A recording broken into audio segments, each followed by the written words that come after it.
the door that he thought was slammed in his face came from Delta Airlines, not realizing that God was opening a bigger door to bring him into the presence of the owner of Delta. Right? I should have fucking told that motherfucker to give me my fucking points. Let me get them sky miles, bitch.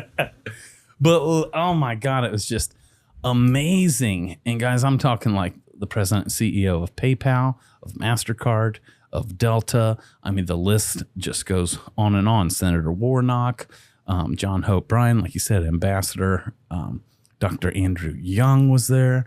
My brother T.D. Jakes was there. T.I., the rapper T.I. was there. Killer Mike from Run the Jewels. I mean, the list just goes on and on. And again, folks, not only were we invited to this event, but we were put on the VIP list because we weren't just invited. I was called to be one of the speakers and to share the stage with these men.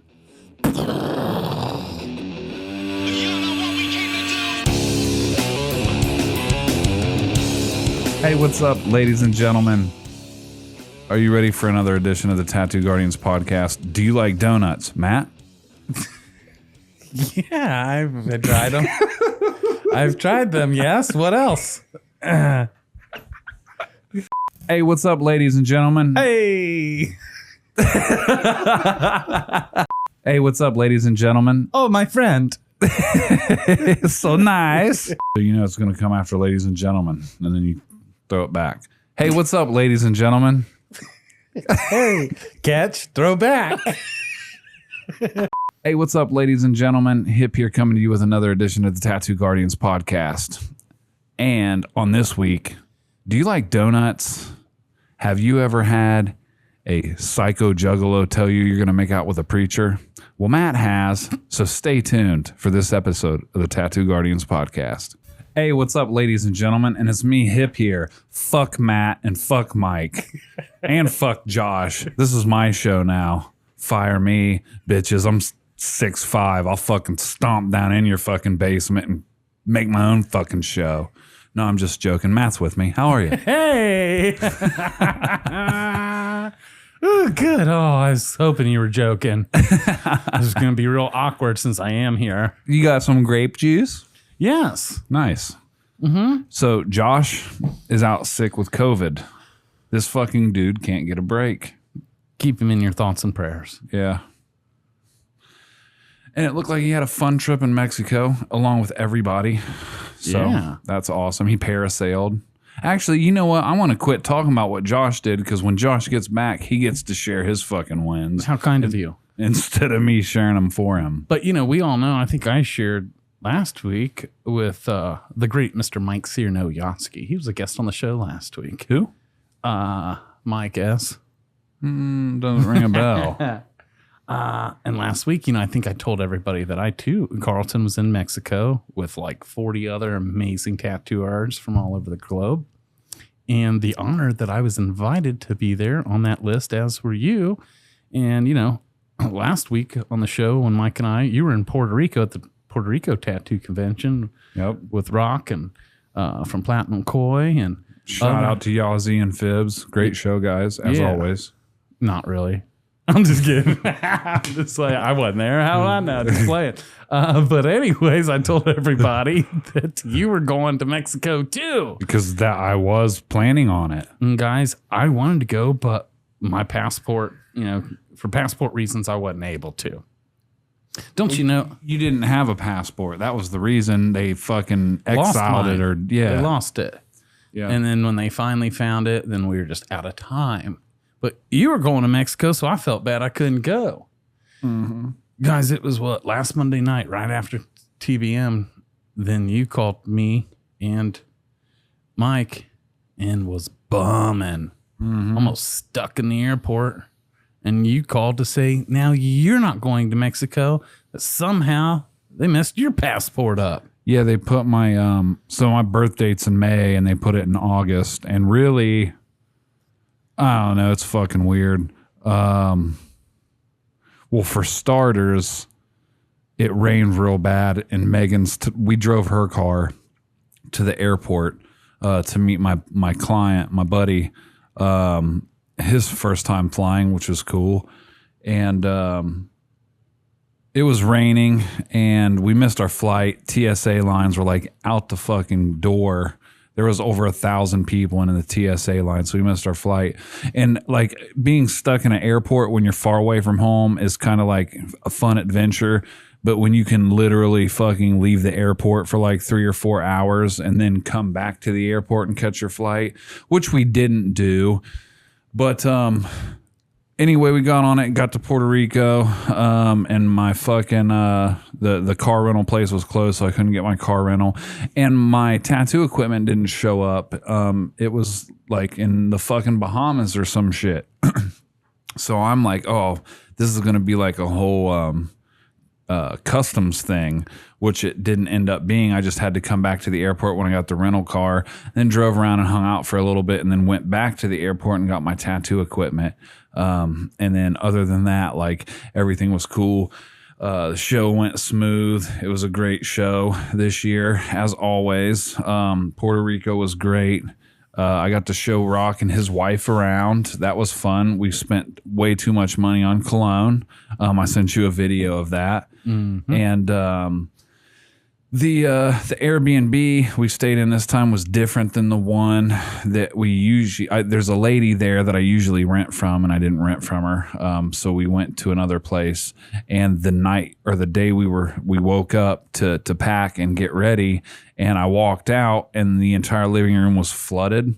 And, you know, that whole fucking being honest thing, the people messaged me and was like, how was your stay? This is how you check out. And I was like, hey, the living room's flooded with water. But there was like these big bay doors that opened up, and you were right by the ocean. So, like, I told him that it was flooded with water, and right afterwards I like stuck my foot in my mouth because I'm like, they probably think we went to sleep partying or some shit and left them open because it had rained that night. Yeah.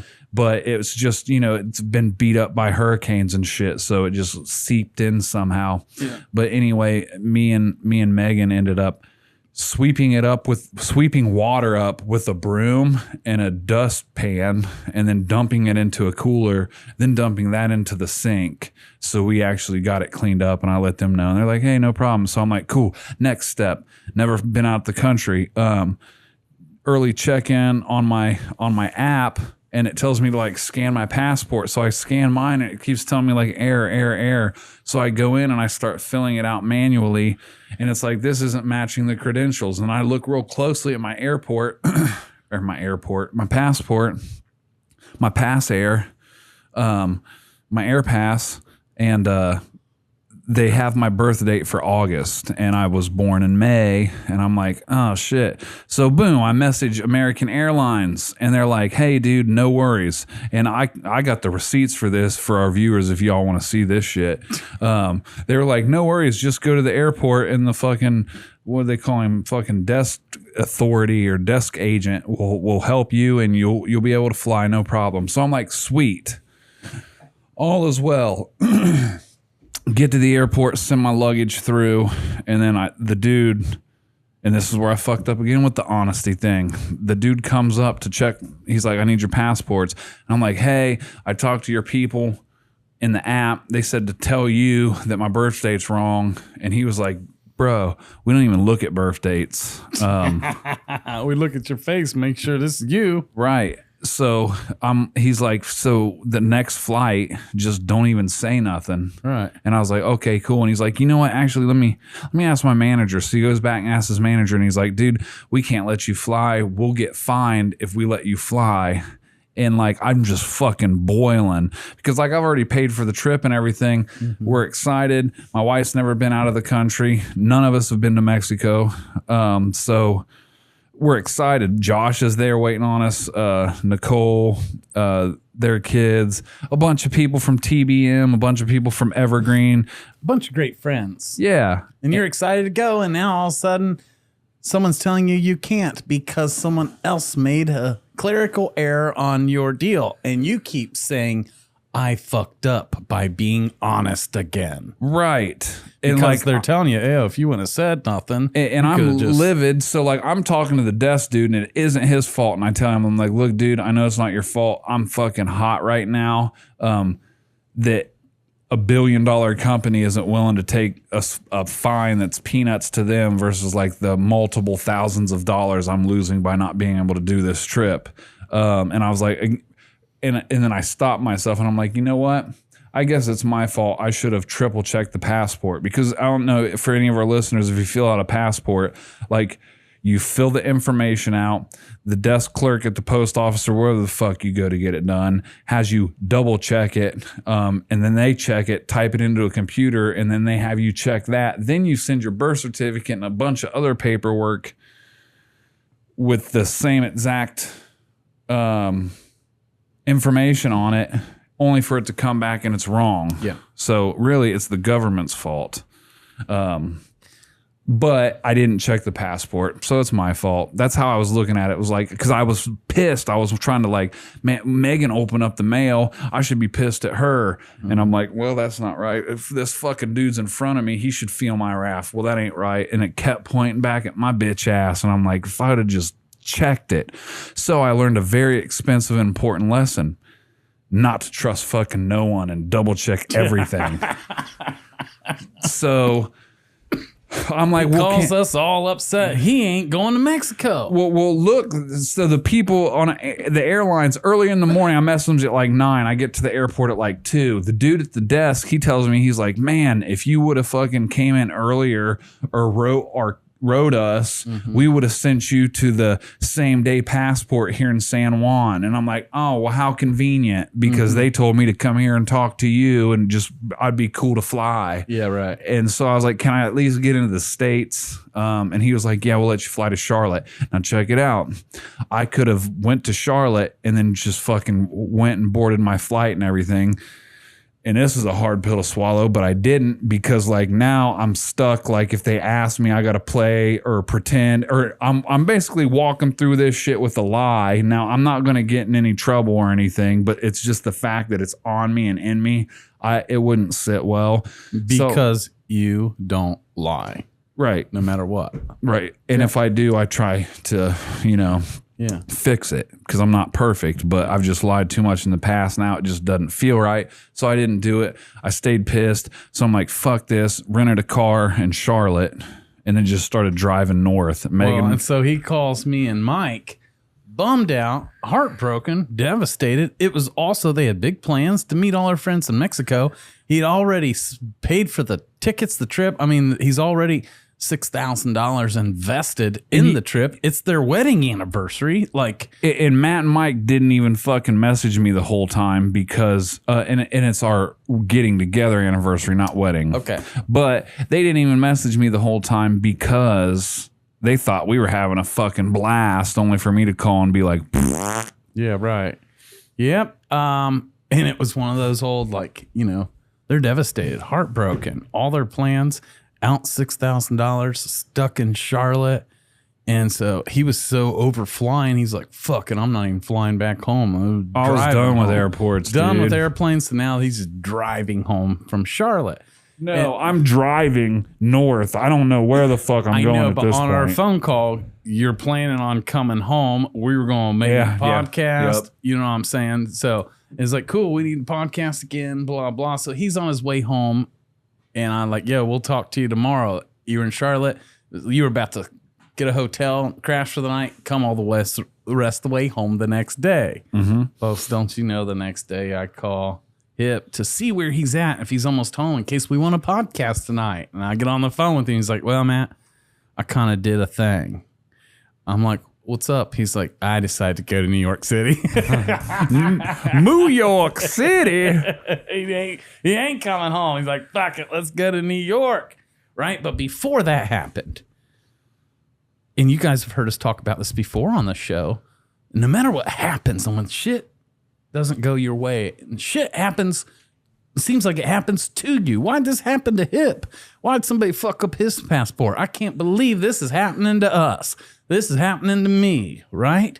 And in those moments, Hip calls home, and I get to be the asshole to try and remind him that no matter what, that life happens for us and not to us. Which I needed, because I was stuck in self-pity, and it's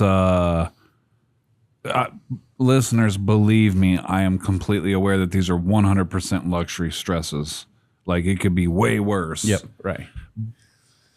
But the goal is that to look at negative things that happen to us in our lives as opportunities to advance ultimately, because that's what they are, but you just can't see it because the feelings and the emotions got you all fucked up. That's right. So that's why when shit like that happens, we try and meet it with an energy and attitude of, my God, even this is going to be real interesting to see how this works out to my benefit. But this is where communication and the therapeutic value of like friends helping each other out is, because you reach out for a tag team like, bro, I'm fucked up, only for you to hold me accountable and be like, nah. And you said that shit. And it's like, I knew it somewhere back in the back of my mind, but the feelings and like I started getting in the land of lack, and it's like, money, I'm losing this money and shit. And it's like, I instantly just gave my power away and let that shit just eat my lunch. So that talk, you weren't being an asshole. It actually helped and it started to bring me out of it. And I'm like, wait a minute. I know who the fuck I am. Yeah. Yeah. And funny enough, before the Mexico trip, you had heard of your boys in New York City over FYT was shooting a promotional video. And shout out to Dave and Austin. Yeah. And I think they had invited you or extended an invite to be a part of this promotional video. And you were like, bummer, I'd love to, but I'll be in Mexico. Well, they didn't even know when they sent that out. And I was like, hell yeah, I'm down. Well, then like a week later, they just happened to be like December 10th. And I'm like, oh shit, my bad, guys. I'll be gone. Right. So that's why the next day when he's coming home to Ohio, somewhere you jog in your memory, wait a minute, if I'm not in Mexico, I could still be a part of that FYT video. Skirt. And you just fucking went to New York. With beach clothes.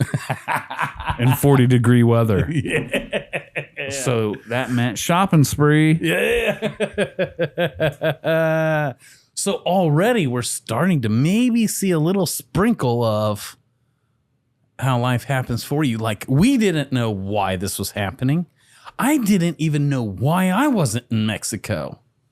But I was at peace knowing that I wasn't supposed to be, obviously. Definitely thought you were going. Until all that shit happened with you, I immediately knew and had peace.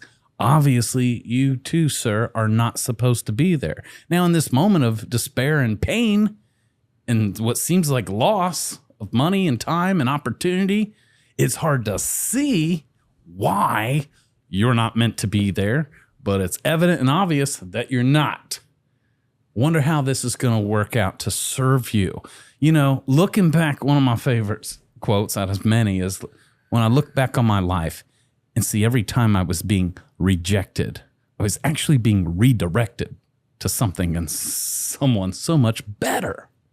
And my God, last week, you thought you were being rejected and couldn't go to Mexico, but I knew it was on purpose for a purpose and that you were obviously being redirected. But we don't know. We didn't have a crystal ball. You were just going with the flow. Well, at least I can go to New York and holler at the boys and do FYT. And you did that, didn't you? And you got to be a part of the video, right? I did. I got basically showed around Soho and the lower part of Manhattan by my homie Mark, who he's a fucking sweetheart. He took us out to eat at a couple places. Mark from Hustle Butter? Yes. Yeah. Yep. Mark. Shout out to Mark. Yeah. He took me to the Hustle Parlor. I got to meet some amazing people there, got showed love. And then I went out to FYT's headquarters, got showed love. And it was awesome. Now, check it, folks. Something else that was on the agenda that I think I may have shared with you in last week's episode, that I was called to go to Atlanta, Georgia, to speak at a global world conference called the Hope Global Forum in Atlanta, Georgia, hosted by John Hope Bryan and a lot of other beautiful people. And I was nervous and scared to go. And we about to tell you how that all went down. But we Hip realized, man, if you're down, I could roll to Atlanta with you and Mike too. But he was in New York City. I'm like, bro. And so when he was in New York, we decided to book flights, Hip's in. Hip's going to shoot his FYT video in New York and drive home to Ohio just in time to hop on another plane with us to go to Atlanta, Georgia. And that's exactly what we did, wasn't it? It was, and I didn't know what it was that he was going to speak to. I just know that one of his dudes that he met prior, Matt hired him as a coach, like a speaking coach, like to teach him how to like speak in front of large audiences. And this was like large, elite. Like I didn't even have a clue what it was. So like we showed up, and within the first 2 hours of being there, I'm in 50 feet proximity to a U.S. senator. And I'm not political, but I just know that those are people that are like hard to get to that close of proximity to. So that was mind blowing. And then I start paying attention to like the people that are around, and basically we're surrounded by multimillionaires and billionaires. And they're all in for the betterment of the community. And they give financial education, and a plethora of other things, teaching entrepreneurship to the Black and brown community, but ultimately is not limited to. Yes. So like that John Hope Bryant, this whole thing, he like slaps hands with Oprah and Bill Clinton, like they're his fucking people. And and this Global Hope Conference was started after the LA riots. Yeah. And this year was extra special because it was their 30-year anniversary. No, that's not why it was special. It was special because you were speaking at it. Well, thank you, Hip. That made it extra special for us too, didn't it? And kind of like what he said, this is just hope for communities, inner city communities, all our Black and brown brothers and sisters, to help bring them up as entrepreneurs and teaching them financial literacy and all of that. And so, whoa, what an honor that, and I'm telling you, this whole deal, from the people that went, the presenters, I would say it was 90% Black. So even more of an honor that they picked this white boy to come present and speak with them. Folks, I was so honored. And last week I told you I was so scared too.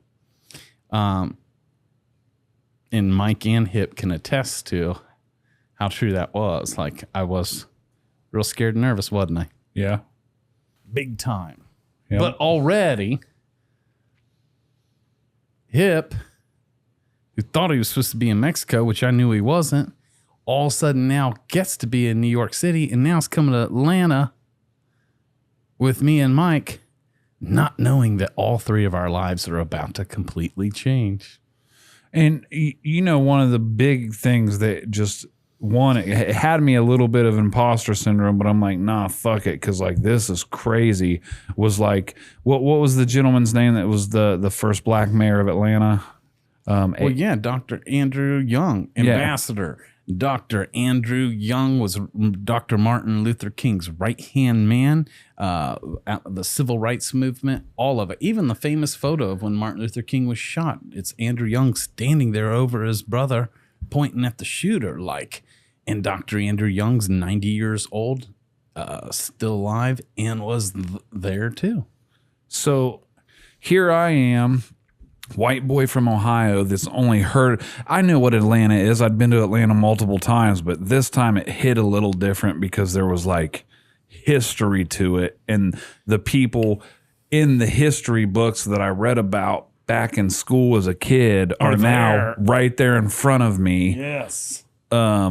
And it was just like, it was bone chilling, because it was like, this is so much bigger. This is like generational world big. Yep. So it was intimidating. Yeah.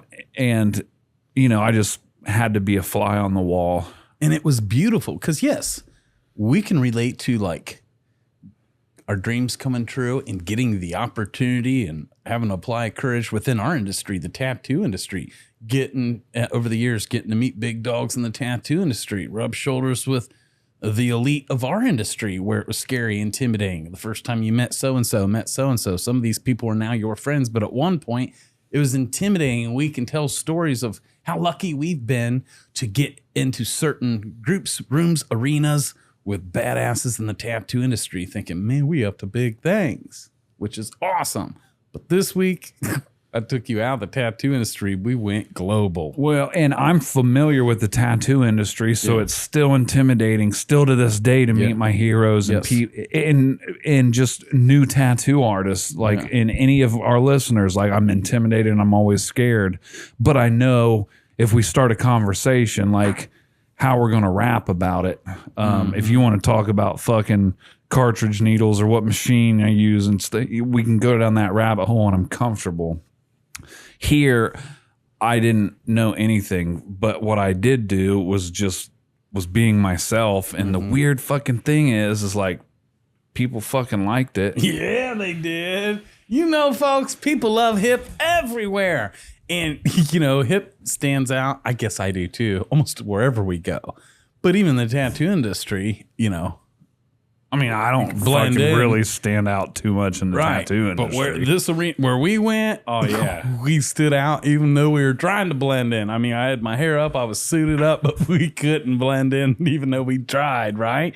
But it worked to our benefit because we're at this conference and it's high-level execs from all over the world, so many different countries and continents, literally presidents and CEOs, senators, and I'm talking like. And it's the irony because even the owner of Delta Airlines was there with us. And I just thought it was funny. Like the door that he thought was slammed in his face came from Delta Airlines, not realizing that God was opening a bigger door to bring him into the presence of the owner of Delta. Right? I should have fucking told that motherfucker to give me my fucking points. Let me get them sky miles, bitch. But, oh my God, it was just amazing. And guys, I'm talking like the president and CEO of PayPal, of MasterCard, of Delta. I mean, the list just goes on and on. Senator Warnock, John Hope Bryan, like you said, Ambassador, Dr. Andrew Young was there. My brother, T.D. Jakes was there. T.I., the rapper T.I. was there. Killer Mike from Run the Jewels. I mean, the list just goes on and on. And again, folks, not only were we invited to this event, but we were put on the VIP list because we weren't just invited. I was called to be one of the speakers and to share the stage with these men.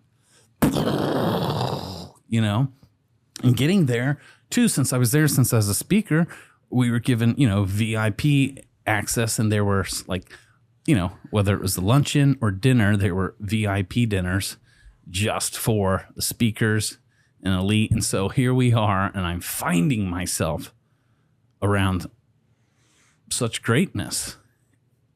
Talk about imposter syndrome kicking in. I mean, here's billionaires right here next to me, multimillionaires here, presidents, CEOs, and then Matt Clemmer and Hip. Just some dudes from the tattoo industry, right? But yet we were called there. We were supposed to be there. You know, we've said this before. What you want wants you. And guys, for a while now, it's been a desire of my heart. I love people to get to be a vessel to help impact the world. And now you know we're already doing that to the degree that we can right now on this show and the listening of your ears or through the screen as you watch us on YouTube. You know that we do this through Tattoo Business Mastery, leaving the world better than when we found it. But I've even felt called and have had the desire. I've wanted the opportunity to reach more people, meaning if you can't and don't hold a tattoo machine doesn't mean I ain't trying to fuck with you. You know, even though I serve the tattoo industry, if I felt called outside of it, it's always been a desire in my heart to someday, one day, boom, it's what I've wanted. What you want wants you. You know, here it comes. But do you really want it? Are you really ready? So often we say we want these things. I don't know about you, but I've noticed the very things I said I wanted. Then when they actually start to happen, I get scared. I'm like, oh no, I'm not ready. I'm not ready. It's the very thing I said I wanted. But now that it's here, it's like, oh God, really? Mm-hmm. Like, oh shit, me now? Really? Oh, I'm not really? And I thank God that I had Mike and Hip with me. But guys, and we learned real quick because Mike had such a huge impact there. Hip had such a huge impact there. Yes, I got to speak and be an impact there. But Hip and Mike were equally as strong impacts there with me. Meaning, I believe we were all three called to be there. It wasn't that I was called and I brought my two buddies. Nope. We were all three called for individual reasons and collectively together as a unit. And we did it. We went open to receive, open to serve, not knowing how or what this is supposed to turn out or look like. We did not have a plan. It was go and cross our fingers and hope. And I don't think any of us were prepared for the miraculous magic that was waiting for us there. I wasn't. Were you? No, not at all. Dude, it's mind-blowing. And Mac fucking did the best panel. No, I'm not saying, well, I am saying that and I am biased, but I'm just also relaying a message of all the people that came up and told him that. Yeah. And we'll see, it was my first time speaking at this place on the stage, so I didn't have a measuring stick, but everyone was raving about it. Even my coach and even the film crew who film all these came up and was like, that was so lit. We ain't never seen this lit before.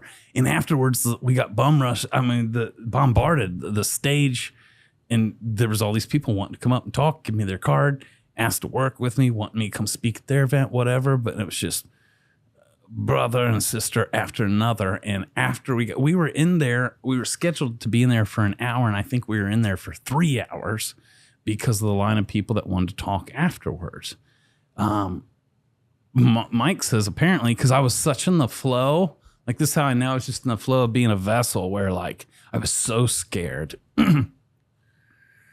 that I don't even remember half the shit I said or what came out of me. But apparently Hipper Mike said I got 3 standing ovations, and I'm like, really?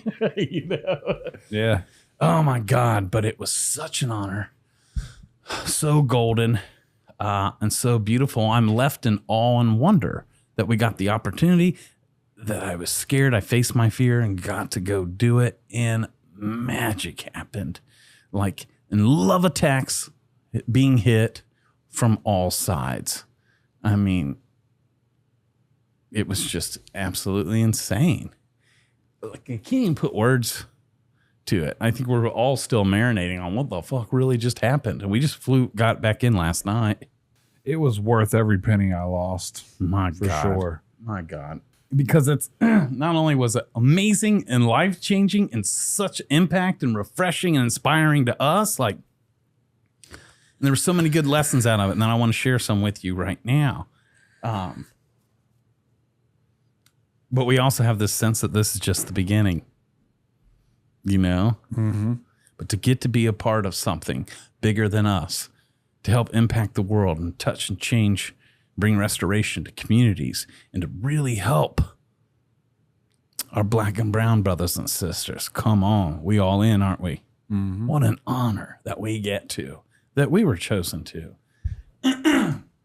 which I believe is just going to expand into a whole lot more goodness. Yeah, man, for sure. And again, is it, well, you know, just to definitely shout out the Global Hope Forum, because like, if you're not hip to it, like I wasn't, I would suggest checking it out, especially like if you're a minority, just to get like some networking skills. Yep. And possibly if it comes to your town, to definitely attend it. Yeah. Because just the people that attended it that would come up and talk to just me alone, like we would dive deep down a rabbit hole. One gentleman, shout out to you, Christian, if you ever listen to this, you know, we were talking about something, and we were both setting each other on fire. And I said, you know, if your dreams don't scare you, you're not big enough. He's like, yeah, that's true, man. But someone told me that if you can dream it, it's not big enough. And I was like, God damn. If you can dream it, it's not big enough. Man, it's got to be so big that you can't even, you know. Christian Smotherman. Yep.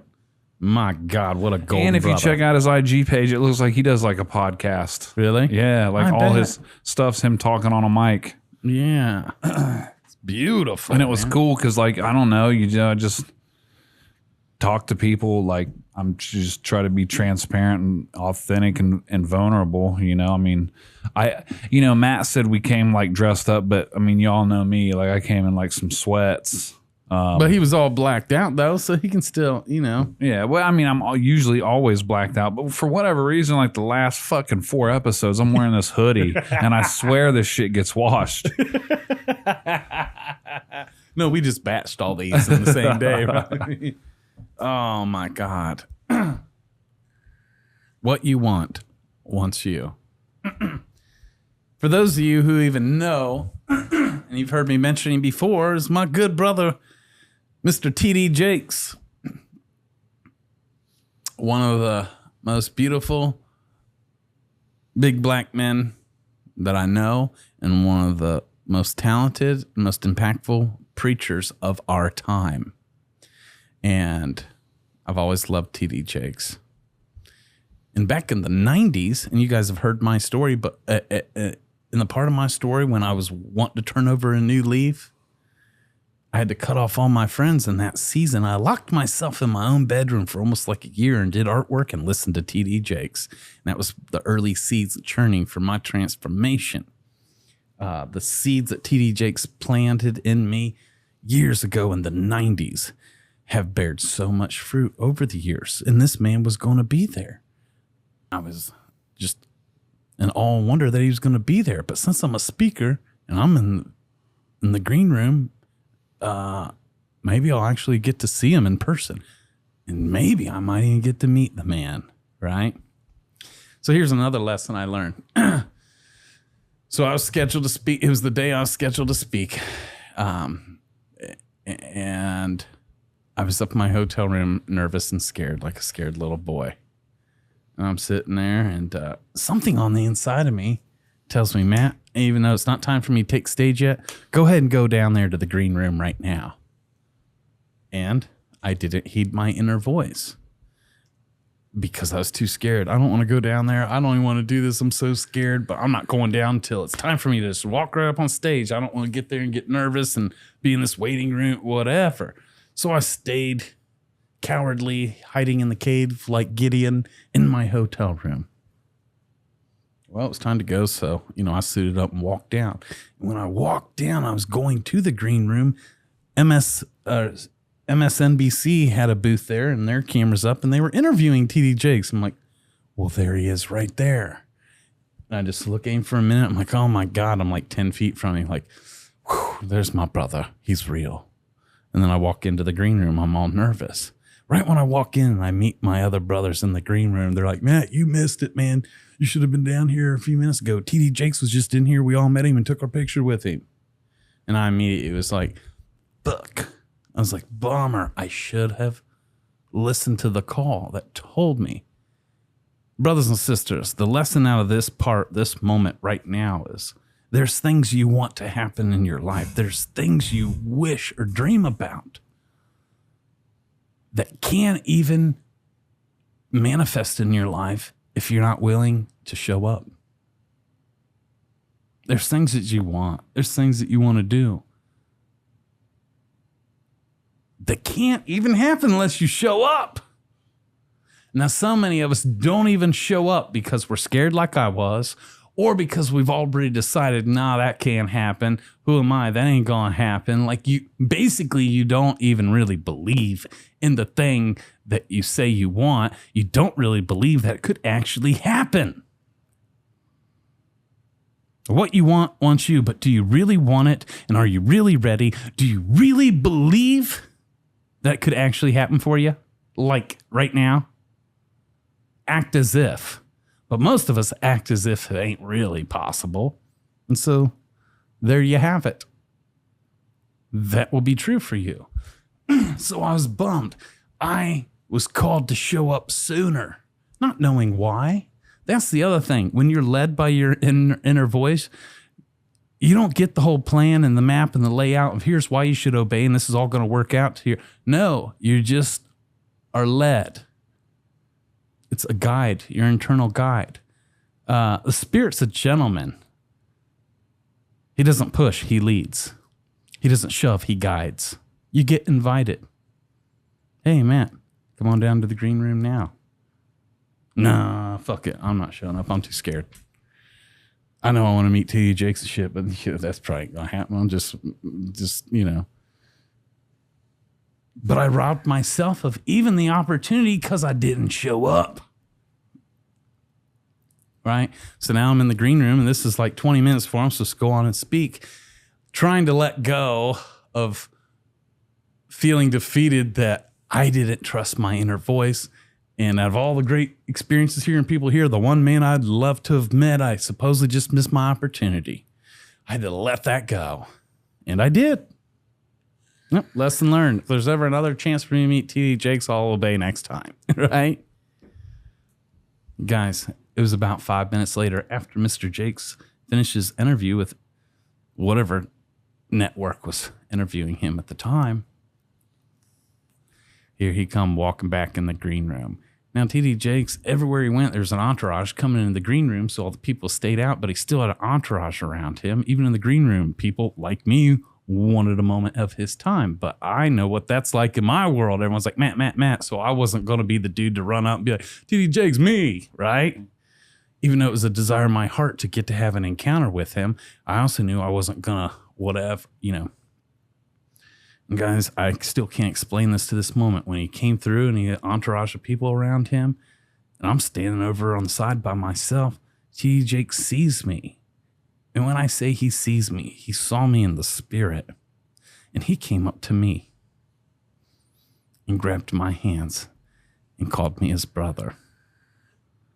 I could tell he could see me.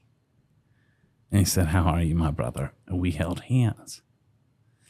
And then not only did I get to meet with him, we got to talk. And I got to share with him the impact he had on my life. And he started crying. And we loved on each other. And we kissed. And we hugged. And then we did a photo together. Then it was my turn to go speak. Ooh, what a blessing. What a gift.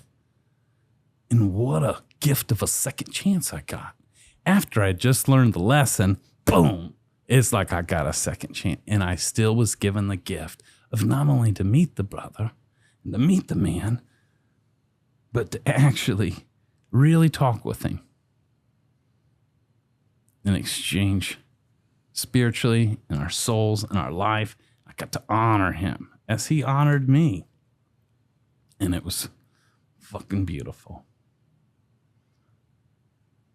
Then we got to go speak, and man, it was off the chain. It was the room they had us in. It was a packed house. It was sold out. In the back, it was standing room only. Apparently, all these other people wanted to come see what these tattoo dudes were all about and wanted to come, but they closed the doors and wasn't letting anybody else in. It was the most packed room. And the only reason why we know this is because whoever was guarding the doors, when they slipped away, all these people snuck back in where they had to sit. There was people sitting down. And afterwards, when they told us they bum rushed the stage, that they wouldn't let us in, but we snuck in anyways. We're so glad we got to see you and meet you, right?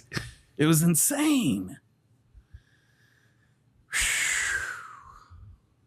And it's wild because was I ready? Yeah. Apparently I was. I was called to it, and I showed up and I did it. Did you feel ready? No. Right? Feelings are not always reality. Come on. Did I feel ready? No. Did I feel worthy? No. Did I feel good enough? No. Did I feel whatever? No. Especially if I'm comparing myself to the elite level of people we're surrounded with. Well, I'm not a billionaire like these guys. I'm not even multi-millionaire like these guys. I'm not, right? And this is the trap. Is playing that comparison game. But yet the desires of your heart are foreknowledge of your future. Folks, it's always been a desire of my heart to speak on stages like this, to surround myself with men and women like this, with hearts like this, with missions like this, with a purpose like this. This has always been a desire of my heart. I've always wanted this. What you want wants you. Boom. And it'll pull you to it. But then the second it happens, it's like, oh God, not ready. Welcome to the club. We say it all the time. We said it last week. If your dreams don't scare you, they're not big enough, right? And so it's the things we say we want, but then when they happen, it's scary. And this, my friends, is a sign of confirmation that you're on the right track. For it also not only humbles us, but causes us to rely on something or someone greater than ourselves.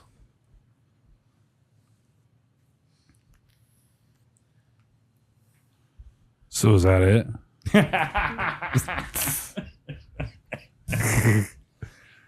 What else? What'd you think of them fucking donuts, bro?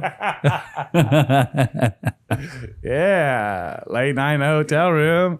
Mike and Hip's DoorDash and gourmet donuts to bash. What'd you think of that Rick and Morty episode, bro? And he's watching Rick and Morty.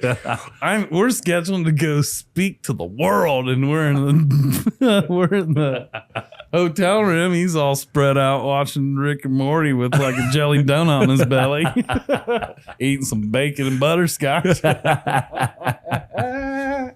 Woo! Oh my God. Matt's such a giver. He's fucking passing out fucking 20s to every homeless person that makes eye contact with him. So I'm like, bro, let's go inside. You're like a salt lick. He did. He did. Oh God. Mm-hmm. Oh my God. You know, shout out to my coach, Christopher Kai, who speaks on global stages and he's a world speaker, and that's what he does full time and has for the past 18 years. And he's a beautiful, passionate, and powerful, discerning Chinese man. And him and I met in Miami when I told you guys just a few episodes ago when I went down that Miami trip. And remember, I was like trying to find what I was really there for. Surely it wasn't just a party with my dudes, even though that was true. And I met Christopher Kai there at dinner. The art. You shared this on a few podcasts ago, didn't you? I did. Yeah. Yeah. The art of building relationships, looking for the fruit, knowing that there's purpose, and God's always working simultaneously. So I knew when I went down to Miami that there had to be a simultaneous or another reason, another purpose other than just going to party. Even though Katie was trying to help me just let go and to be free. And hey, it's okay, man. You don't have to turn everything into something epic. You can just go, let go, and have fun and be free. I'm like, cool. Thank you, honey. Yes, I received that. But nah, there's got to be something else. You know what I'm saying? And I met that Christopher Kai dude. Christopher Kai takes people on, like Kip says, and trains them up to be speakers. And he puts them on global stages. Well, him and I just met 2 months ago, and usually he trains someone for a year before he puts them on a stage. But when he met me and I signed up to work with him for a year, and he already put me on this stage, putting his reputation on the line. And he told me the last one he brought, the 2 speakers he put on stage were both billionaires and like big, execs and stuff. And this year, and he did. I was one of 3 speakers that Christopher Kai brought on. The other 2 were like very well to do, successful multimillionaires, and me, right? But he saw something in me, Hip. And I honor him for having the ability to see something in me and trusting it and putting his own reputation and neck on the line to put me on stage. So I knew I wanted to make him proud, me proud, you proud, right? And I was scared, but somehow, some way, we did it. And this is how I know that we're probably going to be invited back next year. And so we'll keep you all posted. Man, how awesome would it be to start bringing the whole tattoo community? Come on. I bet Pooch would love it. Come on. Why you say that? Because he's black? Yeah. I'm just kidding. I bet what do you think of that, Rock? I bet he would, as I bet a lot of tattoo artists would, no matter what color you are, right? Mm-hmm. Because of your heart. But yeah, Pooch would love it. Well, just one, because I was thinking it the whole time. I'm like, man, it's dope that fucking we're here, and it's definitely dope you're speaking. But like Pooch's story, Come on. Because entrepreneurship, if you're a tattoo artist, like you run your own business, you sell yourself, you're an entrepreneur. Yeah. Regardless if you work at a shop, if you travel, if you own a shop, like you're an entrepreneur. And just Pooch's story was so inspiring to so many of our listeners. That's and right. so many people. That's right. That it just fits perfect into exactly what they're talking about and the movement that the forum's about. Totally. I just think it would be badass if we bring, I don't know, the whole tattoo industry to link arms with the Global Hope forums to literally help, all black and brown people in every city rise up and become such successful entrepreneurs. And the fact that you and I have already been chosen to kind of spearhead that and to get to be the bridge from one industry to others, I'm like, come on. And that's why we're talking about it tonight. We're not telling you guys this to brag we're just like we do every week, sharing our hearts and sharing our journey, where our feet are and how clumsy we are. And even you like being bummed, thinking you're supposed to be in Mexico, but life happens for us, even when we don't. I thank God. I know Hip thanks God that they fucked up. God, source of the universe, will do anything to get you where you're really supposed to be, even if he's going to have someone make a clerical error, even though Hip filled out 800 pages of what his birth date is. God's going to have him put the wrong birth date on it, right? On purpose. Life happens for you. You guys know my wife's been sick.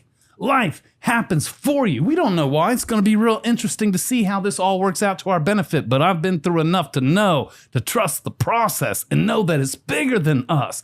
And I'm learning to let go and to receive and be open to seeing what shows up and delights in the palm of our hand in this present moment. You weren't supposed to go to Mexico. You were supposed to be in Atlanta, Georgia, making friends with so many beautiful black and brown people to impact your life while you get to impact theirs. And now we're family and growing. And my God, we're going to build so much beauty together and empower people and cause people to rise up that maybe others, the government, the world, the system has fucking tried to shut down and overlook. And we say no more, right? And we get the honor of fucking being a part of that and taking the torch from the civil rights movement and all the history of the past 50 years and what Ambassador Dr. Andrew Young has done, Martin Luther King, and now it's still alive. I mean, we were in the presence. Guys, I went to a VIP dinner and I'm sitting there with T.D. Jakes, T.I., all these fucking billionaires, and Dr. Ambassador Andrew Young's talking. He's just telling us stories from when him and Dr. King was and Dr. King, how he moved and how he operated, and how he created major shifts in such a non-violent and smart way. Like it just fucking just amazing. But we didn't know that. You didn't know that. When you called all upset, like, oh, I don't get to go to Mexico, you had no clue what the plans, what was really in store for you. But the universe knew, God knew, before you knew that your passport was even fucked up. I bet God knew. He's like, yeah, that's me, Hip. You welcome. I done fucked your shit up on purpose for a greater purpose. You know what I'm saying? Life happens for us. And the sooner you realize that, you can be in the flow with that to receive. Wow, okay, I thought we were turning left here. There's major roadblocks. So now what? This is going to be real interesting to see how this works out to our benefit, right? When you're called, nothing can stop it, not even you, right?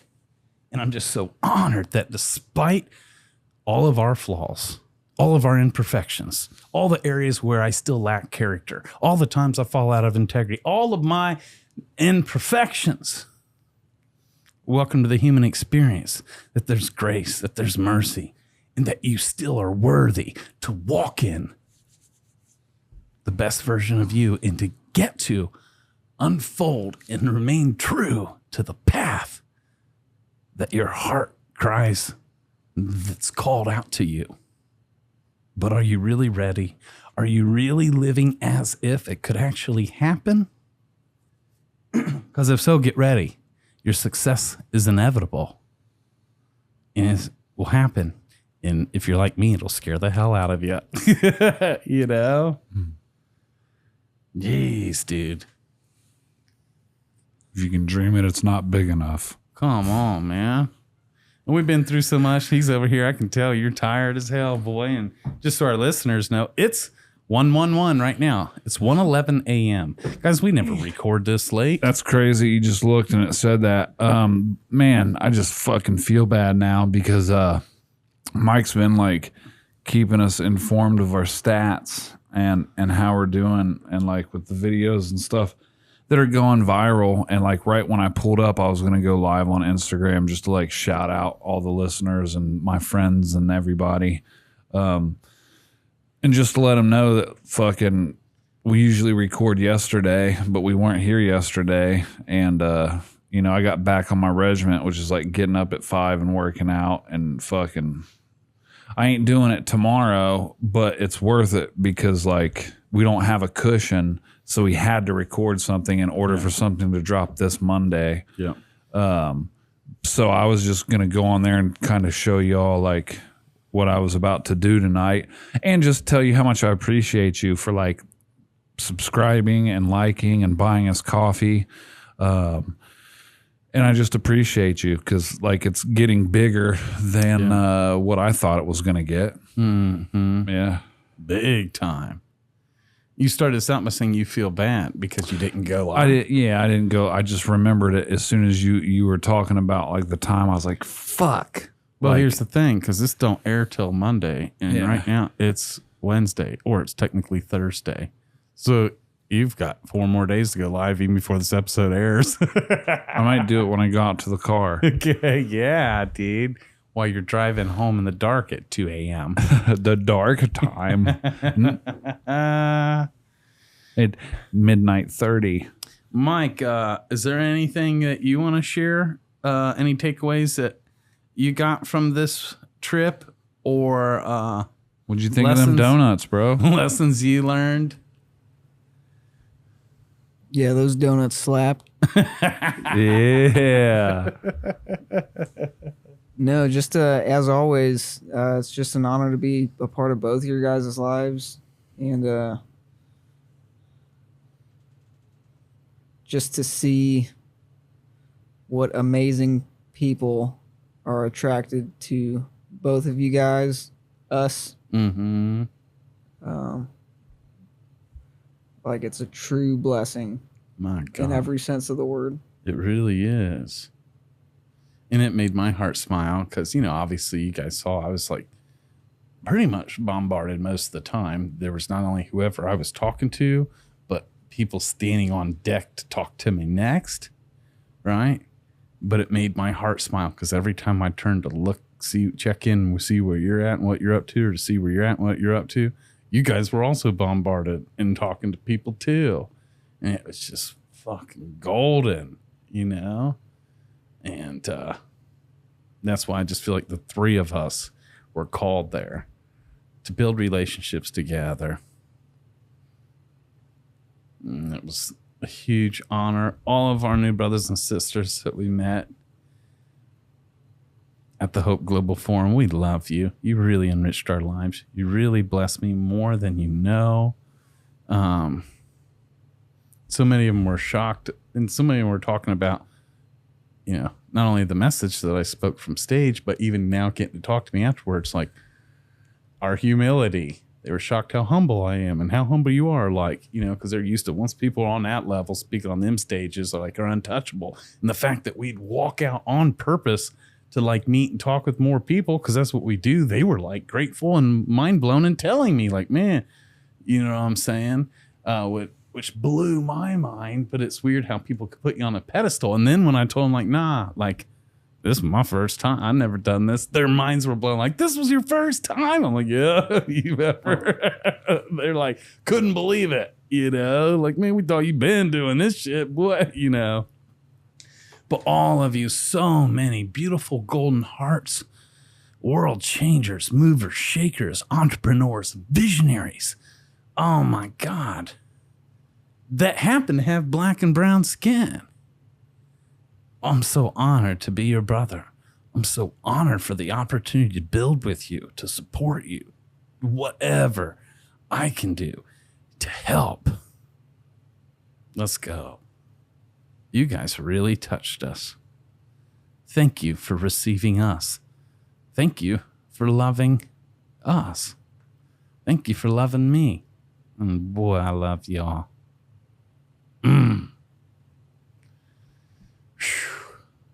Stupid.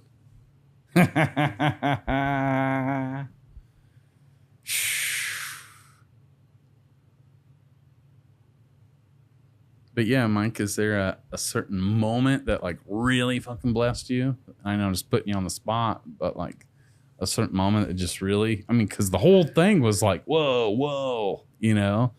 But can you too, is there any certain moments that just really like, fuck, man, I'm so glad I'm here. Like, can you narrow it down? You know? Yeah. Okay. Donuts. You're tired, ain't you? No, it's comedy. It's the 3. I brought it back 3 times. Oh yeah, okay. Yeah. Nah, He's laughing the hardest at his own joke. The fucking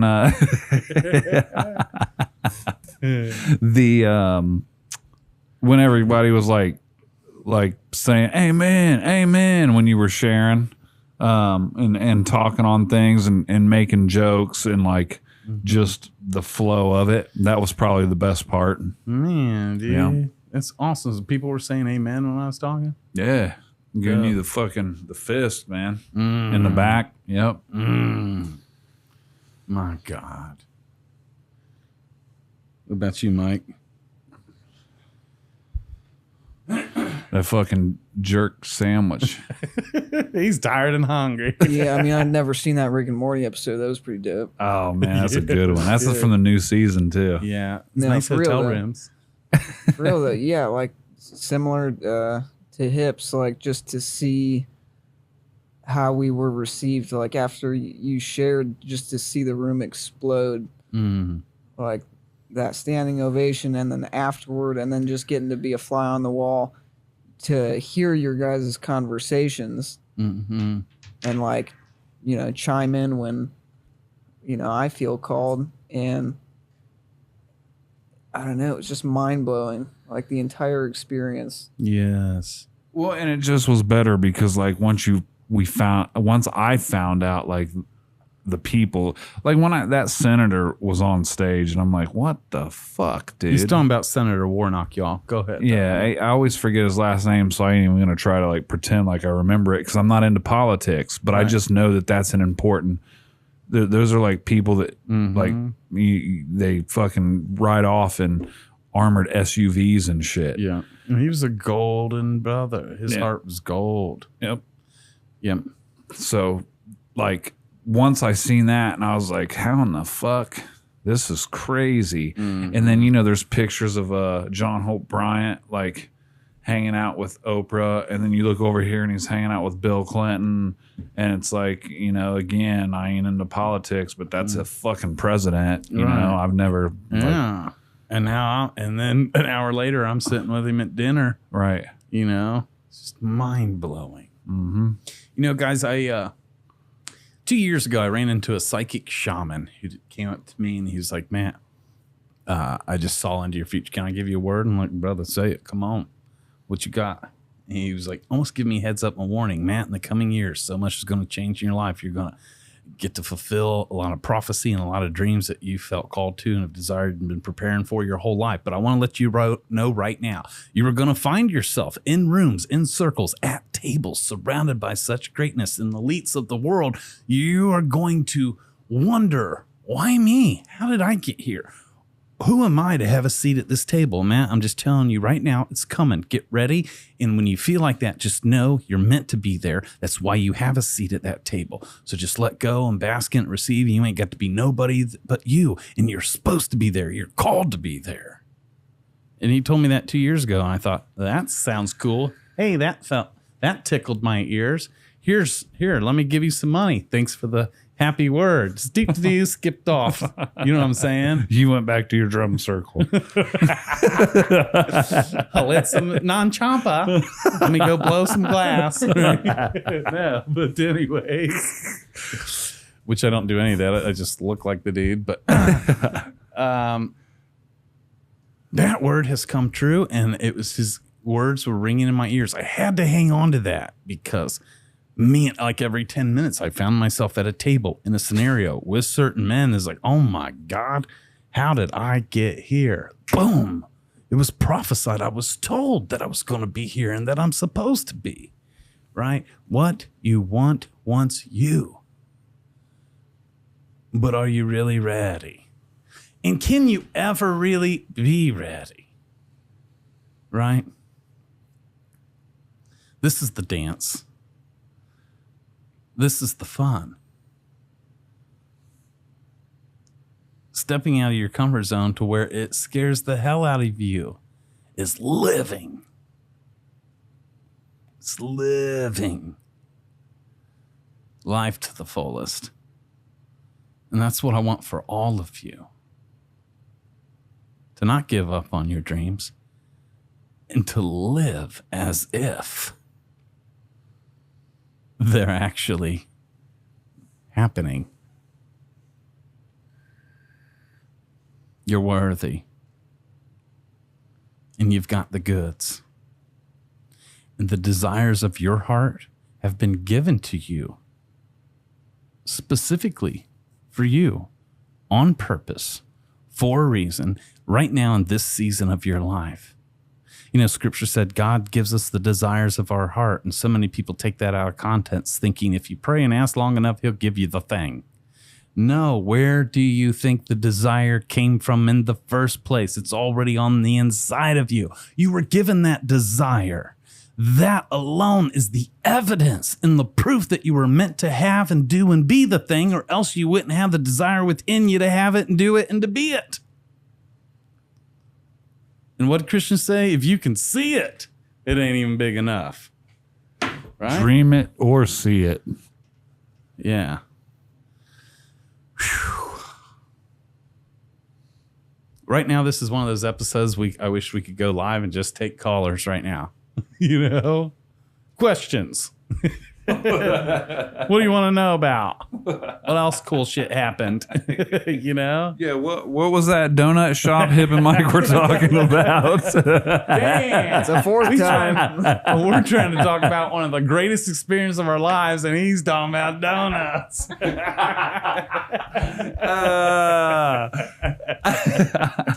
I'm gonna zoom in on bruh. Hip's tummy now. Oh my God. when you said fucking psychic shaman, like I just was trying to hold in a laugh because I was thinking of a psycho juggalo for whatever reason. You getting slap happy over there? I ain't am, you? yeah.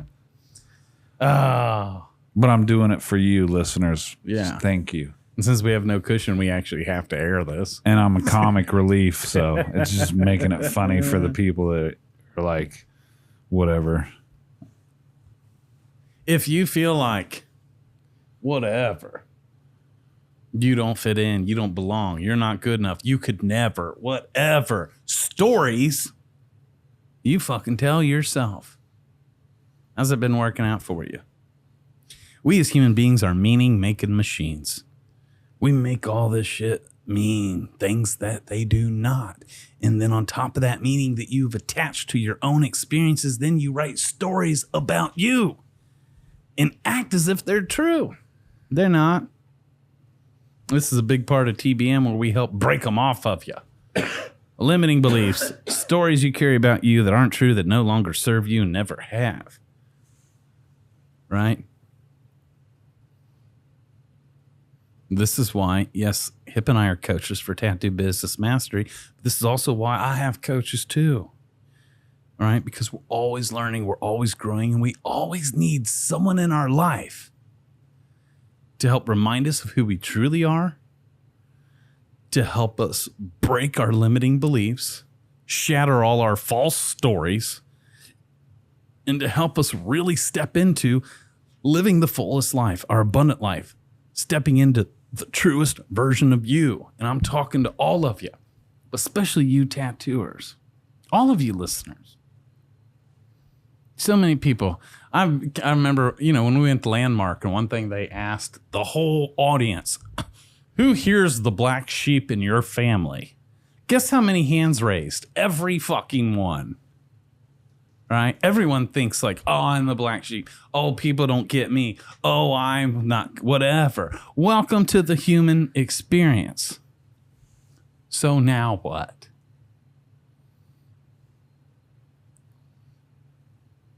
You've got the goods. And we need you. Your impact is huge. Please show up so that magic can happen. What do you want? Have the courage to show up and trust the process. Whether you know it or not, or feel like you're worthy or not, you are. And so miracles and magic are in store for you. If you're crazy enough to even consider, and maybe just believe it for a second. Hopefully tonight's conversation has inspired you in some way, shape, or form. This is bigger than us. This is bigger than tattoos. This is people. It's a big business. There's a lot of them. And it's you, and it's me, and it's all of us. Andrew, young, 90-year-old black man, done so much the past 50 years, heading up the civil rights movement, Dr. Martin Luther King's right-hand man.